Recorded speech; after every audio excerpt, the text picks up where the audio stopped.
happy to introduce a good friend of mine, Chad Nielsen, presenting moving from traditional Windows habits to advanced techniques for modern IT. Take it away, Chad. Cool. Can you say that one more time? It's a tongue twister on a small screen there, but we're going to have some talk, put a few concepts on trial here.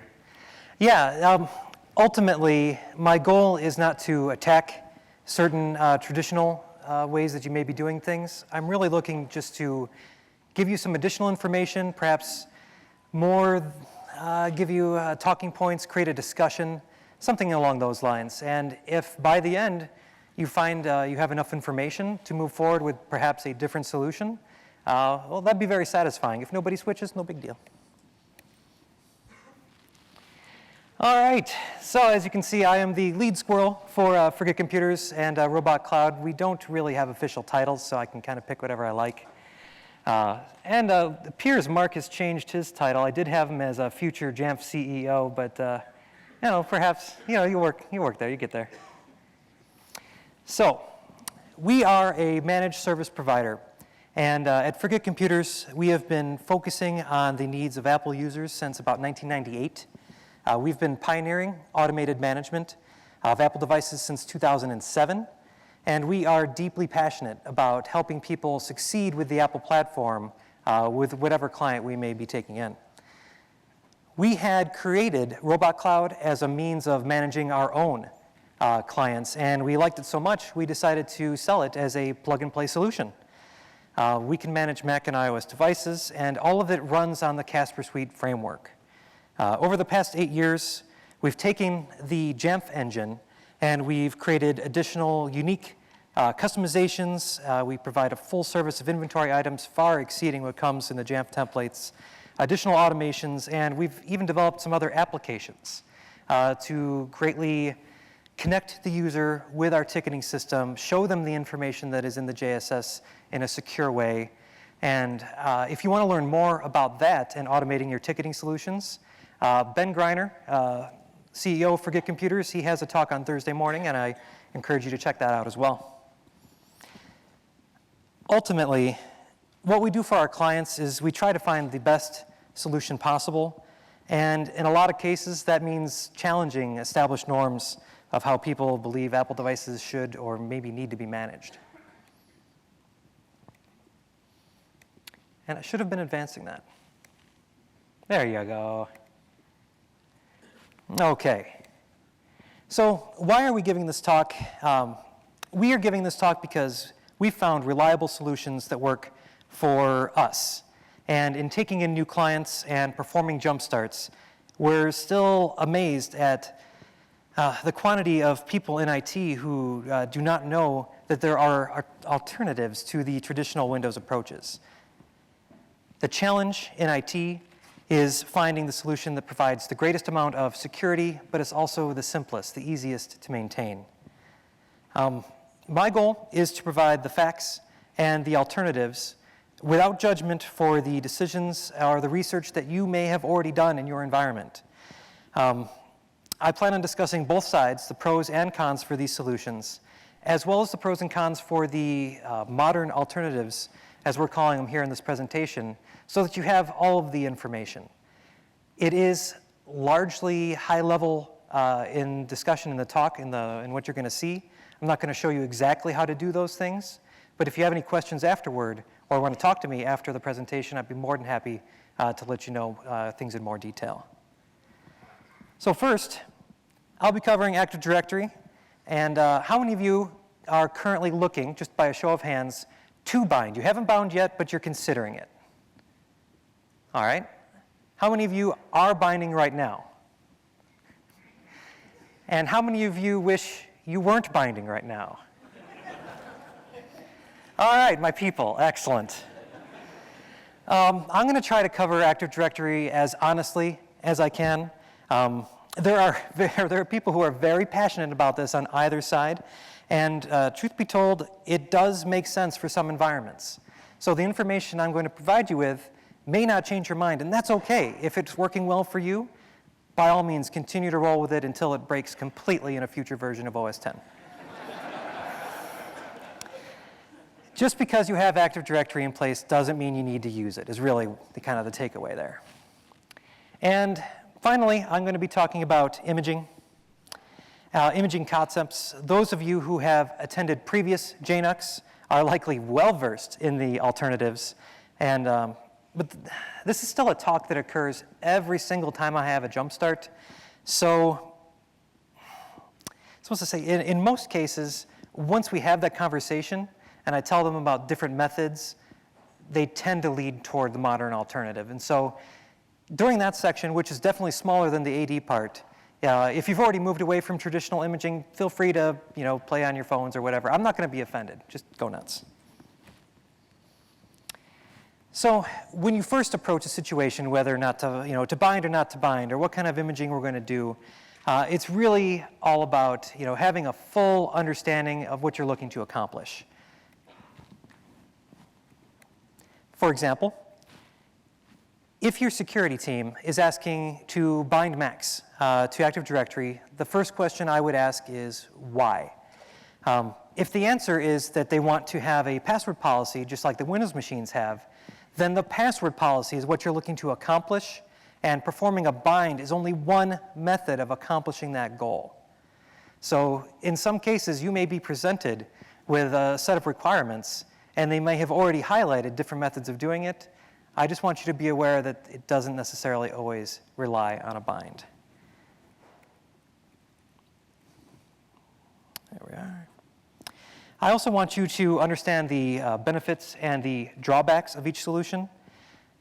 What you should be asking yourself is, what will supporting this decision look like for the field engineers, your support desk, and for yourself? How will this affect your bottom line? How much time out of your day is it going to take? How much of your sanity are you going to lose by trying to make these solutions work? That's really actually a very important question to ask, how it's going to affect you mentally, because you, at the end of the day, are tasked with making it work. And there isn't a whole lot you can do in some environments, as I'll talk about in a little bit. Probably the most important thing you can understand is that a Mac is not a Windows machine, and it is unreasonable to treat them as such.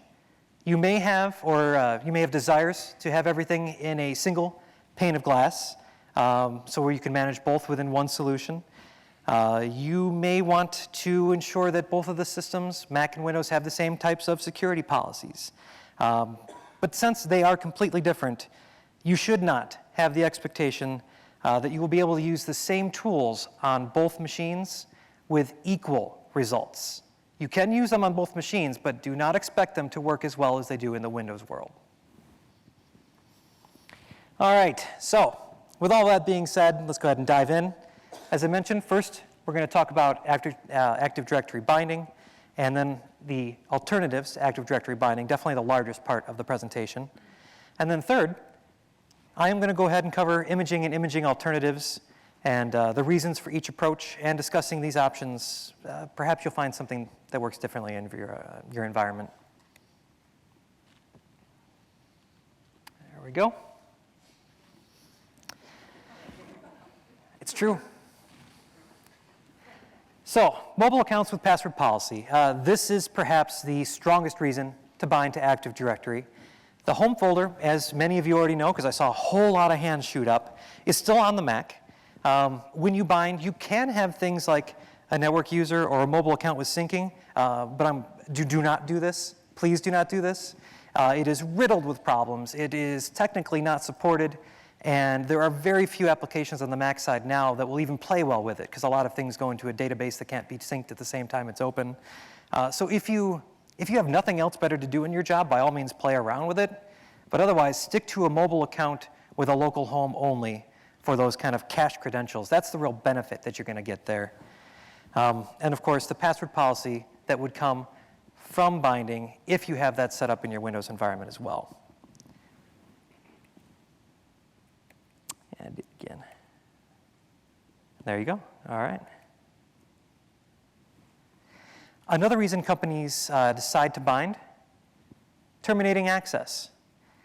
You can do this through the Active Directory console, as you well know, and that could prevent the user from logging in. This can be done remotely. There are some caveats to it I'm going to talk about in a little bit. But that is one reason some people decide to go ahead and bind. I got to keep up on that, I'm sorry. Single sign-on and group AD administration. So as you may know, single sign-on definitely makes it easier for the user. In a lot of ways, it can be considered reduced sign-on because once single sign-on takes over, there's more of an exchange of certificates rather than usernames and passwords. And it does make it very easy for the users to go ahead and mount the shares that they need. AD group administration, that is where you can take your Windows groups or administrator groups, add them into the AD plugin, and they can have administrator access on the Macs, which is a significant benefit. Usually easier on the support desk. That way nobody has to look up a central account or ask for anybody's password. If you decide to use Windows group policy on a Mac, you can technically make this happen by extending your AD schema so that it contains Mac attributes just like a Mac server would. In truth, I have not seen anybody do this in years. It's, if you have done it recently, congratulations, but otherwise it seems to be a bit of an antiquated approach.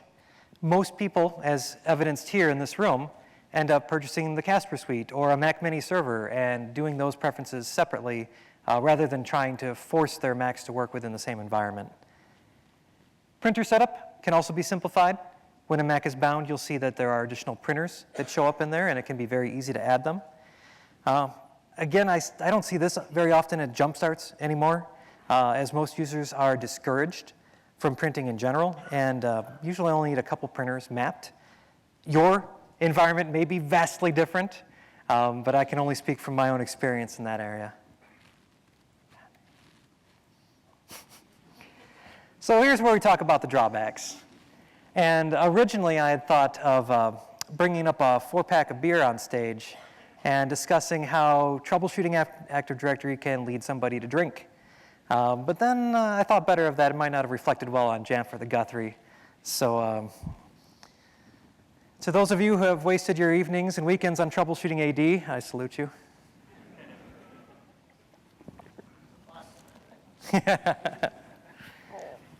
So the largest issue with mobile accounts is password management for the user, where the keychain can get out of sync. Those of you who are binding, again, if you wouldn't mind participating, can you raise your hands? How many of you have troubleshot keychain issues? Hooray! How many of you wish you wouldn't have to troubleshoot keychain? Yes, there it is again. If you do not have a password change policy, likely you'll be okay here with mobile accounts. Occasionally they'll type in their password too many times incorrectly, they'll get locked out. Not as big of a deal, but when you have a password policy in place, for some reason the users persistently just refuse to change their password. And part of that problem is because in OS 10 they only get a dialog when they're at the login screen, depending on what that interval is for reminding them.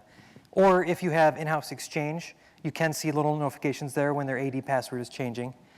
One additional open source utility I would recommend if you are in this environment is AD Passmon. Any AD Passmon users?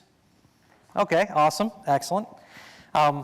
So this is a menulet that will run. Yeah, we'll get there. In the menu bar, and it shows the user how long they have until their password changes, and they can change it directly in there, which will change their AD password and their keychain at the same time. But if a user ignores all of those warnings, even with additional options, and does not change their password, they can get locked out. And if they use File Vault with their mobile account, that's when it becomes a fantastic user experience.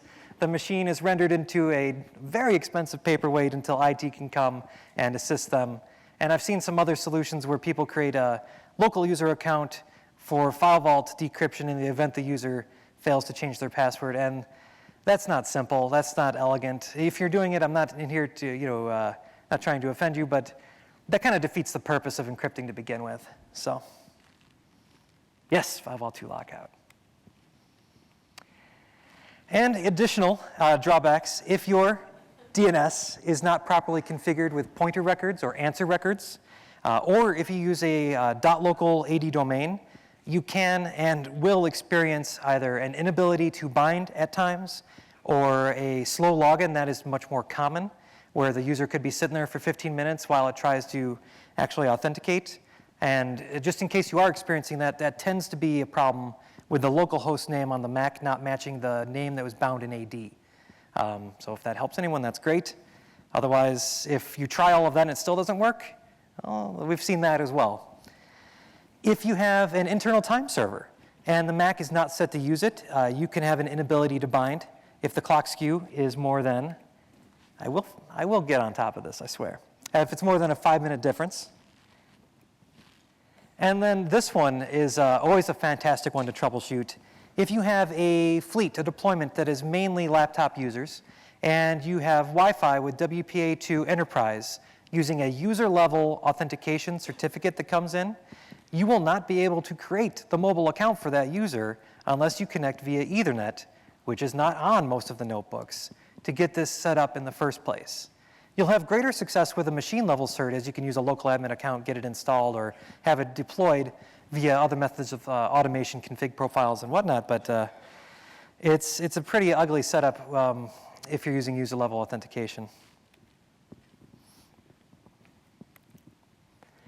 So a little bit more here. I'm kind of curious, has anybody here actually extended their AD schema? How did that, well, no, I'm not going to ask you how did that go. I'm looking to keep this, wrapped up before 4 o'clock. To me, as it says here, it's total sorcery. It's definitely beyond my level of understanding, my level of expertise as far as Windows Active Directory administration goes.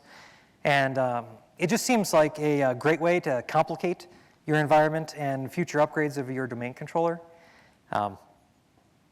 Another caveat, even though mobile users have cached credentials, external users, they must be able to periodically reach your domain controller to be able to refresh their Kerberos tickets.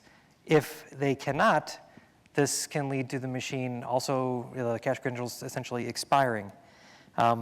You can fix this by either creating a limited access LDAP replica, somewhere in your DMZ perhaps, or just ensure the users, and this is the one that most people tend to do, users just connect to the VPN to the office periodically to make sure everything continues to work.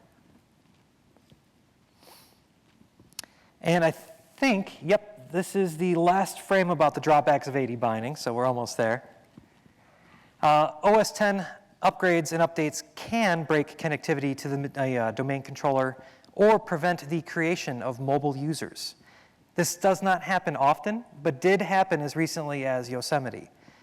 If you are using this solution in your environment, you must have a tight control over the updates and upgrades that get applied at the OS 10 level to your Macs. Test it internally, make sure it doesn't break it, and then roll it out. If you did not bind, you have a lot more options in keeping your fleet current. Migration Assistant often fails to migrate a mobile user to the machine. But what Migration Assistant will do often is migrate just enough of the old information from the bind to make it very difficult to rebind and recreate the same mobile user on a new Mac. Found that to be a bit untenable to maintain.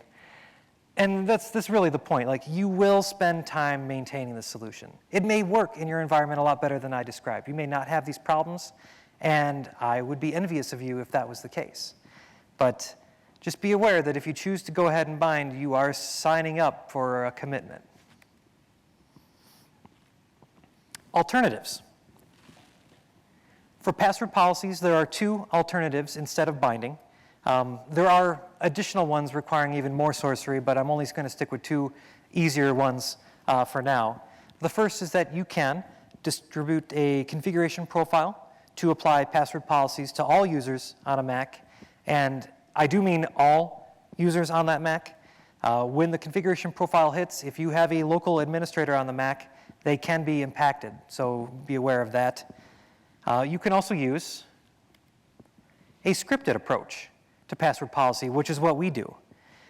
We take the method that configuration profiles uses to distribute the password policy, but then we whitelist certain users on the machine, namely our administrator account, and perhaps there's a client administrator account, so that they are omitted from password policy, but every other user that ever gets created on that Mac gets it assigned. Additionally, with the scripted approach, you can use extension attributes to gather the password expiration data, bring that into the JSS, and then you can run policies or additional scripts using Jamf helper or Cocoa dialog, and essentially use Notification Center in many ways to alert users when they're about to expire, to automatically email your users when their password is about to expire. You can it's always a matter of like hedging your bets. A user can ignore all communication from you, but with this approach, with the scripted approach, you get a lot more options and kind of, I don't want to say annoy, but it is. So you get the idea. I'm sure a lot of you have had that battle. And maybe you have found a different solution that works for you. And during Q&A, I would love to hear it. Always open to more information. Let's see here. That looks good. OK. As far as an alternative to using AD binding to say that it makes it easy to do account terminations, actually, I find that leveraging MDM for user terminations to be more secure than disabling the AD account would be, just to terminate a user's access. The JSS, as you know, can lock the computer with a passcode, and that will block access through the entire Mac, not just the account that was disabled. Further, with using the lock command, all it requires is it be able to use the internet to see your JSS. If the user is remote and you disable their account and they don't make a connection to your AD controller VPN or whatnot to see that they're disabled, they can continue to log in. Whereas with the MDM command, you can pretty much shut them down right away. Dang it. Another obvious alternative, instead of using AD groups for people, is that you can use the JSS to create a local admin on each Mac that you use. That's what we do. We find this method to be more stable than relying on elevation through AD groups, because if the bind breaks and you don't have a local admin, then you don't have admin access to the Mac. That can be problematic. You could do both if you wanted, I suppose, but it seems like a lot of admins to have on a single machine. And finally, printers, map drives, those are things that can also be scripted or deployed through configuration profiles.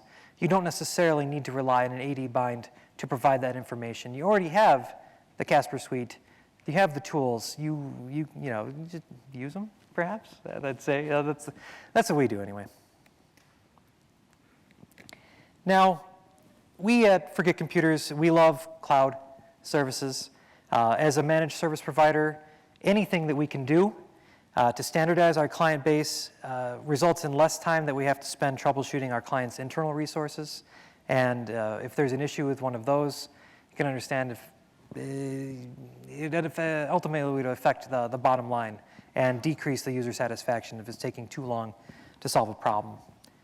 For cloud directory services, so instead of using Active Directory or Open Directory or Open LDAP, you could consider using, and these are just a few, probably the main contenders currently, Okta and OneLogin and Ping Identity, which would take the place of your current directory service. What users would do, when you have the accounts signed in, there's a web portal. They go ahead and authenticate, and then they see the buttons for the different services that you have. They only click on the buttons to go ahead and authenticate to those either web portals or other websites that you may have internally, and then they have access to the services. What's really nice about this is that each of those independent services can have a unique password, or maybe no password at all. Maybe it's a SAML authentication connection to those. So when a user logs in, they only know that one password. It's not using AD credentials to simultaneously, to authenticate between all those different services. It just puts them all in. And instead of using local file storage, now granted, you may have files and capacities that exceed what may be practical for paying for cloud storage. But Dropbox for Teams or Box for Teams works extremely well. You have user-level permissions. For files and folders, you can set it up very much like you would a regular server. And they integrate very nicely with the cloud directory services. So there can be a button for, say, just for Box. You click on Box, and it authenticates, and they can choose what they want to sync. They can choose what they want to see. They can download individual files. And it's all based on a layer of permissions. So it's not like your personal Dropbox account or whatnot where everything's just kind of a playground. There is a layer of permissions, a granularity to it, which makes it viable, in our opinion, for the enterprise.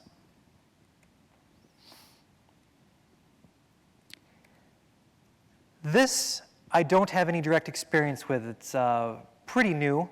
It's Apple Enterprise Connect. And I recently became aware of this. There was a Jamf Nation post, and somebody had mentioned this service that Apple was offering. I have read the PDF, which you can also get from Jamf Nation if you haven't seen it already, and I'm kind of amazed. What it offers could really change the way that your enterprise may be using the traditional approach or even the modern alternatives I already talked about. The Apple Enterprise Connect policy states that it can do single sign-on and password policy, along with password notifications via Notification Center on your Macs. It can do Mac audit scripts, it can do account management, it can do network share, drive mapping, and it says there's absolutely no binding required at all to make this work. And it seems like sorcery to me. I don't have any direct knowledge. Curious, has anyone in the audience used this service yet? Yeah? I would love to talk to you afterward. Or if you want to mention anything in QA, your call. So perhaps by next year we'll see more information about this, but as far as trying to mitigate the different problems, pros and cons between these solutions, there is a possibility there might be light at the end of the tunnel, well, for those who qualify. All right, Active Directory is done, and now imaging, yes, it is still supported, and there is another imaging talk tomorrow, and it's been done, as you can see here, to death at previous Jamf user conferences, but it is still a conversation, a long conversation that I seem to have during every single jumpstart, and so I felt it important at least to cover it topically in case you weren't already aware of the different approaches and the different benefits there, different ways you can do it.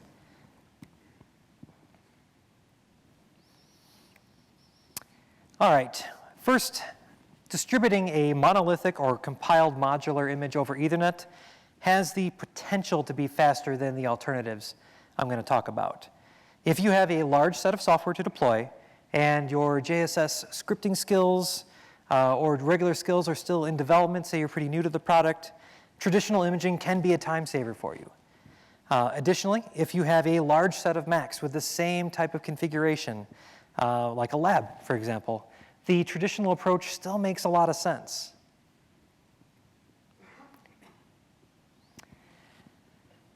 But why are you using it? I have many instances where the machines are one-to-one deployments and they image for Windows, and that's what we want to do for Mac, and they don't necessarily realize all of the work that it takes from start to finish to get this environment running and to keep it running.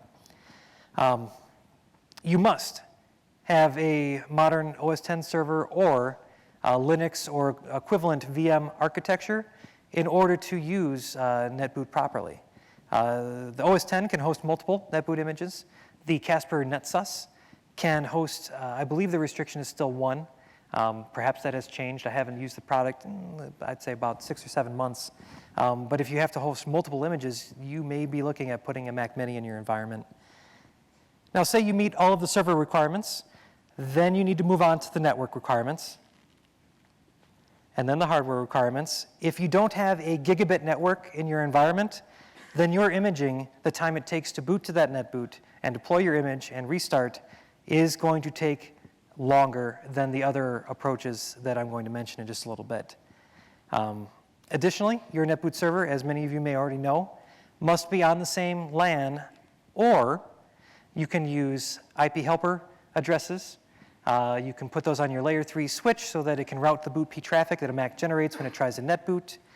Or you can use policies or scripts to use the bless command to reach out across those VLANs. And as we learned earlier today, the new SIP protocol seems to complicate that very nicely, and perhaps maybe another nail in the coffin for traditional imaging, depending on how much work you want to put in your environment. Once you have all of the server and hardware requirements, you may notice, as I mentioned before, Macs no longer have Ethernet ports, at least the laptops, so you have to do additional purchases, do the dongles so that you have the ability to image. Once you have all of that done, then you can start to create a netboot, create your base image, maintain each of those for new pieces of Apple hardware and OS X updates and upgrades that are released, and failure to keep any of this up to date at any point can break your setup. And then multi-office external users, once you have this set up in-house, if you have people who work remotely or you have multiple offices across the US or the globe, you would need to replicate all of your work to those other locations to give them the ability to image, or you would have to have them come into fewer locations or a central location to get it done. Again, it's a lot of work to keep it running. The term thin imaging is, let's see, I think perhaps I heard it first in the 2011 or perhaps 2012 JNUC, and it was definitely one of the first hybrids to emerge as a modern alternative to traditional imaging. With thin imaging, IT can still use netboot or target disk mode through Casper imaging, and if you're using target disk mode, you can then use Wi-Fi to go ahead and provision the machine, which may be faster than your existing 10100 network. Again, of course, depending on the speed of your Wi-Fi as well. Finally, with thin imaging, which of course puts all of the apps on, all your settings on, does not erase the Mac. If you need to erase the Mac, you can still do it either with the configuration or the MDM option to wipe a Mac, or you have a recovery hard drive on that computer already. You can boot to it and just erase it if you are provisioning for a new user, or if you are just looking to troubleshoot it and you suspect the operating system. You do have options already built in to the solution, so doing a full erase with a base image may not be necessary. If you have a Mac with a failed hard drive, the final option you do have, of course, is the internet recovery, which there is one caveat to internet recovery, as you may have already discovered. If you have a Mac that supports it, you don't have a vintage Mac, it can do it. It will reinstall the operating system it first shipped with. So be advised that after you have done internet recovery to put an OS back on, you may need to pop into self-service afterward and do an OS upgrade or further get it to the same point as the rest of your fleet. The final option I'm going to talk about here is native deployment, or in some cases it's referred to as native provisioning. There doesn't seem to be a firm name for this quite yet, at least not that I've seen online. And what that means, kind of like within thin imaging, is that you trust the OS that comes from Apple and you layer everything on top of it. The difference is native deployment or native provisioning, you don't use Casper imaging whatsoever. You're not looking to boot it through the network or target disk mode whatsoever. What you do is you leverage the enrollment complete trigger in your JSS so that your base applications can be installed automatically at the time of enrollment.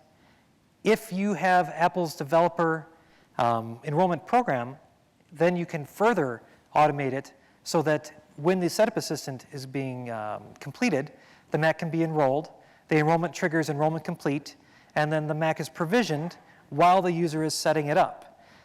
If this is done properly, it reduces the need for IT to touch the Mac whatsoever. As you saw in the keynote, they kind of alluded to this, which was nice this morning.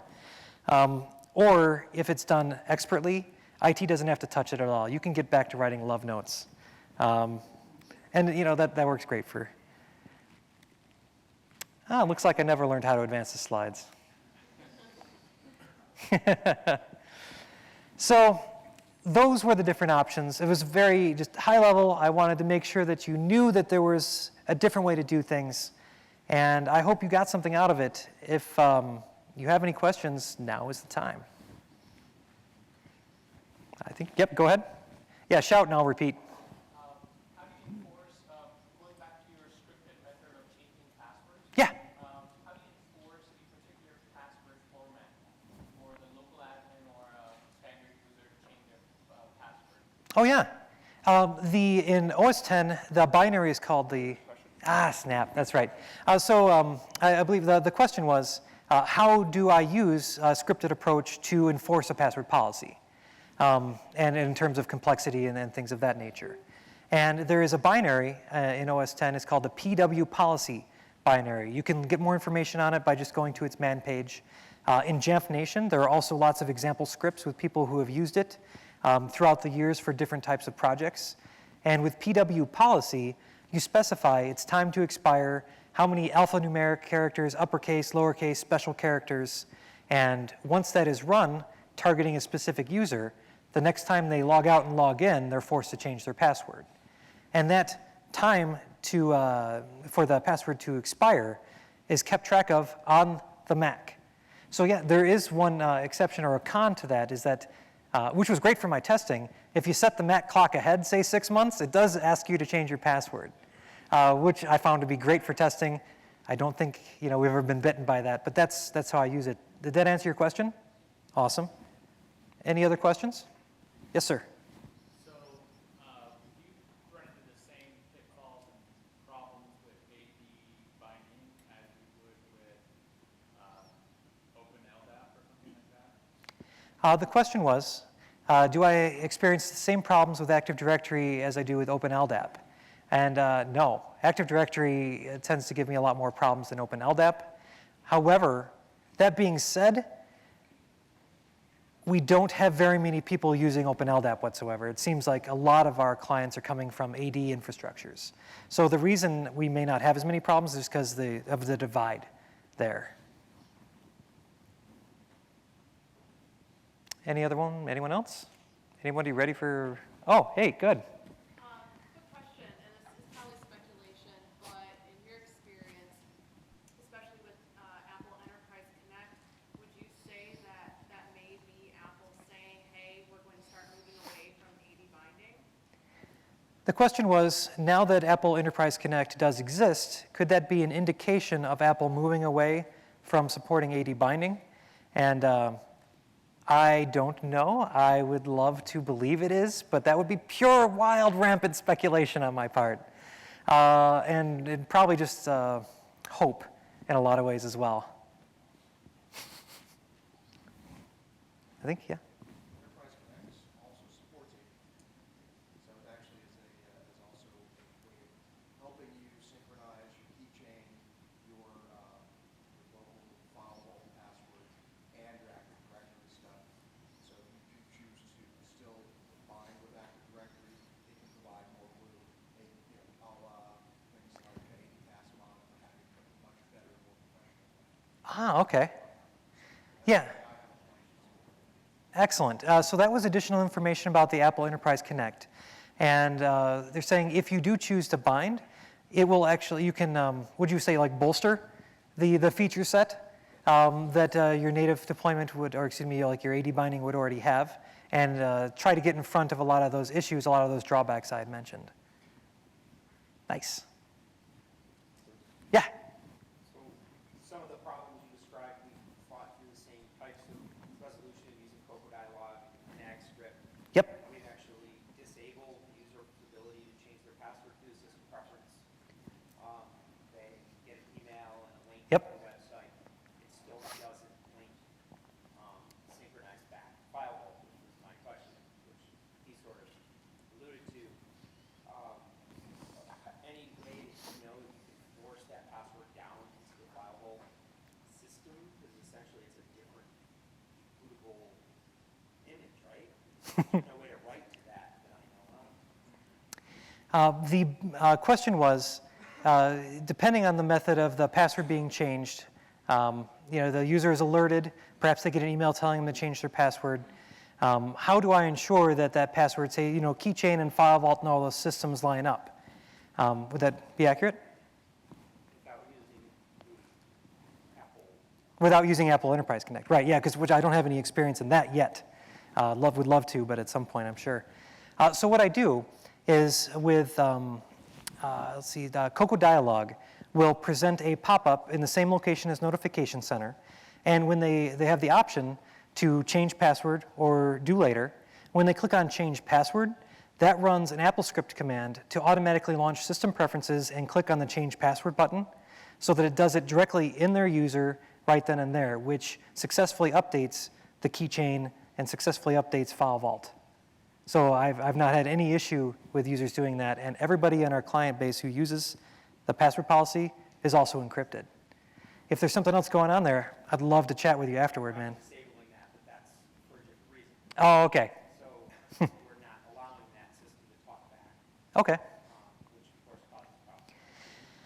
Yeah. Causing your own problem. Yeah, it could be.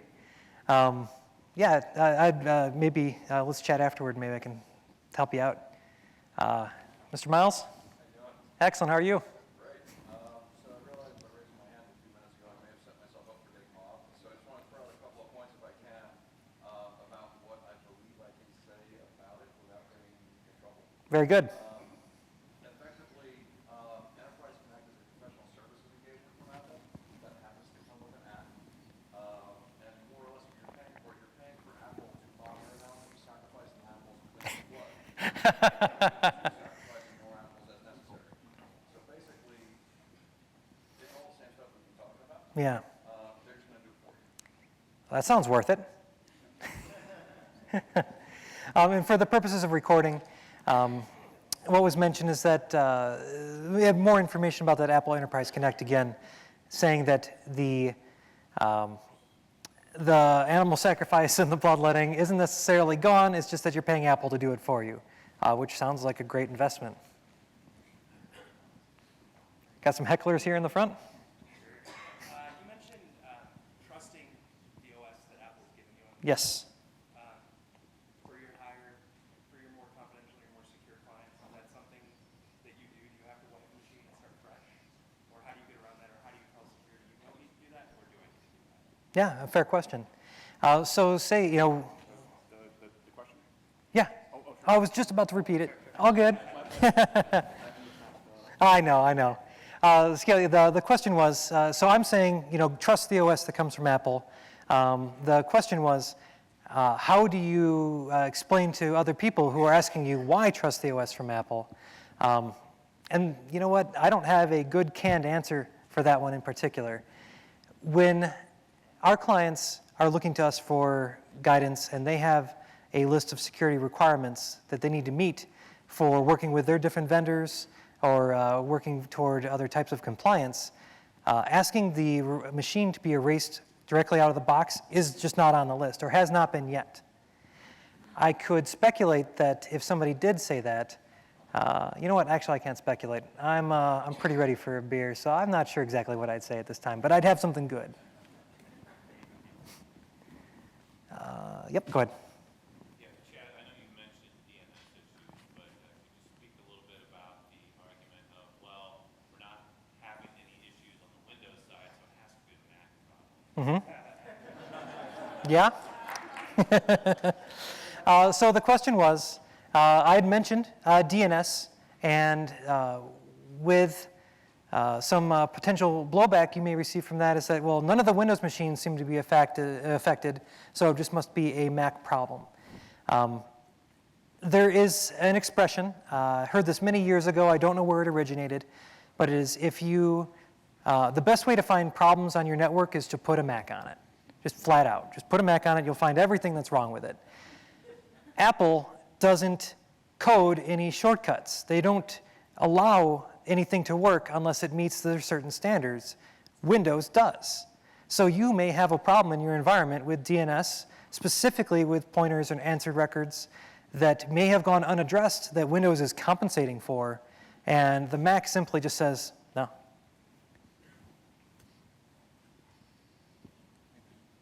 Let's see, who's first? Go ahead and you point. Let's see. Who's first? Okay, yes, please, and then. So you're a big fan of DEP and letting Wizard go? I am. Yeah, I wish we had more of our. I'm a fan of DEP. He's asking if I am, and I definitely am. I wish we had more of our clients already subscribed to it, because since we are a managed service provider, each of them has to go through the process, which is not terribly glorious.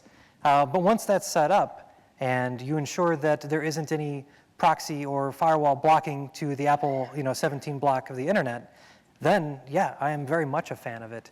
Anything I can do to automate and reduce the amount of time I'm touching a Mac the same way each time is absolutely something I want to continue doing. And yes, please. One of the items I don't think you mentioned was the creation of new local accounts on Macs when you're using an external, like a cloud-based directory service, right? You just run through the Apple setup system in order to create those local accounts. How do you handle it? Like, how would I technically put that into effect? Okay, let me ask a point of clarification before I repeat the question. So you're saying, like, as if you would do it through Enrollment Complete or through DEP, how do you get the rest of the accounts on? No, maybe you just answered my question, right? Oh. It's like for our Macs every year, they're given to a new student. Mm-hmm. So we use the Active Directory credentials to create the account, and then we don't have the students run through the Apple setup system. Under your circumstance, they would then run through the Apple setup system in order to create their own local accounts. So yes, would I, when you talk about students, that may change how I would approach it, to be completely honest. In our environment, we're working with adults in a one-to-one Mac deployment and situation, and typically a business may only be refreshing 5 to 10 machines at a time. They're not refreshing 500 or 1,000. So given that scenario, if the student was of high school age, maybe you could consider it. I would defer to somebody with more experience in that. I don't have a good answer for you on that, I don't think. Has anybody chosen to do that, like used Apple's DEP enrollment with students? Yes, no? Okay. Yes. Yes? And how did they fare? Very well. Out of 1,000 devices, I think we may have only had problems with 20, 25. Okay. It was very good. And, go ahead. What grade level? Say again? What grade level? What grade level? 5 to 12. Wow. So that's great to know.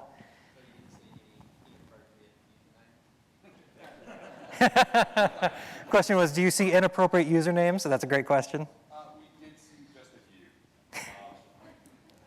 But our 9 through 12 is all girls private Catholic schools.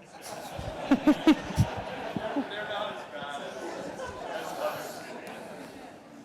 So no, it was a good experience. Yeah? Yeah, he was good to us. Excellent, excellent. We wish we would have had it 4 years ago with iPads. So And so with the student, runs through, gets it enrolled, and so assuming that they know how to complete that assistant, which through the DEP portal you can suppress a lot of those different dialogues, make it as simple as possible, then the JSS would just come in and put your admin account and drop on whatever else you'd need. absolutely, works great. Yeah? I think you two should talk. There's a very patient question top right. Oh, I'm so sorry. Yes, please. I just want to follow up on what Miles said earlier. Ah, yeah. Yeah, if you do have questions about Enterprise Connect, at the risk of this sounding like a commercial for it, you should talk to your Apple SE. It is something that's available, something that you can talk to them about. So contact your Apple SE if you have further questions about it. Yep. What Brock had said is that if you are interested in the Apple Enterprise Connect, do reach out to Apple directly to see if you might be eligible for that, if it would work in your environment. Don't come knocking on Jamf's door. Yes? Can you provide more information on how to get your NetBoot image available across the Certainly. Actually, I think there is a Jamf K-base for telling you the IP helper address. Is that correct? I believe so, yeah. Otherwise, it would depend, the exact command for your switch would depend if you have a Cisco or a Juniper or something like that. But it is just a single command. And what I would recommend doing is don't point it directly. Well, you can add a line for every one of your VLANs to point it to your server.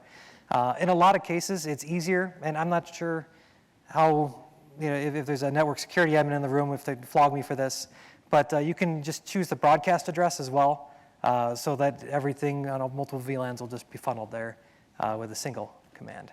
Could be a lot easier. Ah, snap. That was if I could provide additional information on routing bootp traffic on a layer 3 switch with IP helpers. And it really is just kind of by environment, but the information does exist out there. Let's see, one, two, okay. Oh, I just wanted to make a comment, because in our case, we found that it wasn't just adding the IP helper statement in, but it's removing all the other IP, unused IPs that Windows tagged in. Ah. We removed all those because Mac OS was getting confused. Ah, okay. 3 IPs and we had no problems, but after that, you get flashing question marks, problems. So limit your IPs. Okay. So the additional comment to that that was made is that, at least in this environment, through the years, there were multiple IP helper addresses. So the addition of one didn't fix the problem. They had to do some cleanup as well to make sure everything routed properly. Was that? Okay, very good. Let's see. Oh, just a follow-up? Okay, and then. And that is, I wanted to do the IP helper statements, but our network guys didn't want to do it, and we ended up using a netboot relay instead. Yeah? We set up a map on the VLAN to relay netboot requests back to the VLAN that had the netboot server on it. And that works really well for us. So Excellent. since as one of the user's workstations, they don't even necessarily know that they have the netboot relay software running on it.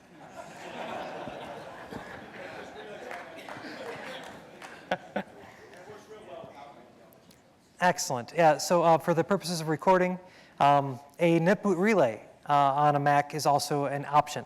I haven't personally set one up or done that. I'd be curious to see how that's done, but that's really good to know. Thank you. Yes? So, I'm a little newer to the Mac admin thing.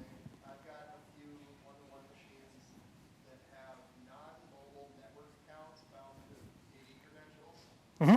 How much of a nightmare is it to migrate them back to a local account? The question is, if you have different types of accounts, like is it non-network local admins or some network with that? Non-mobile network accounts one-to-one. Okay, non-mobile network accounts one-to-one. Converting those to mobile accounts with cache credentials is actually very easy. There are a few different things you need to do. Depending on the amount of data in that user, you'd probably be looking at between 5 to 10 minutes per user for that conversion. And a large portion of it can be scripted. I don't have my computer with me, but I'd be happy to get your email, and I can shoot you the script I have for converting them. Probably save you a lot of time. I'm actually kind of thinking more going from the network account back to a local. Oh, right on. Oh, that's even easier. It's not bad. No, that would be essentially 3 things you would need to do. For the network account, I would run, it's called a DSCL, the binary. Remove just that entry through or you can go to System Preferences if you do see it there. I know it's a network account, so depending on the OS, it may or may not even show up. But essentially, you just want to make sure the Mac is not aware of it by retaining the user folder. Then you can recreate the user, either by going to System Preferences and it can adopt it, or you can script that part, again, with additional DSCL commands. And then you would need to do some permissions fixes from there, just to make sure that the username probably will work, but the UID attached to that username is going to be different. So a couple quick chown and chmod commands will rip right through that. Yeah. Any other questions? Well, thank you so much for your patience. I hope you learned something.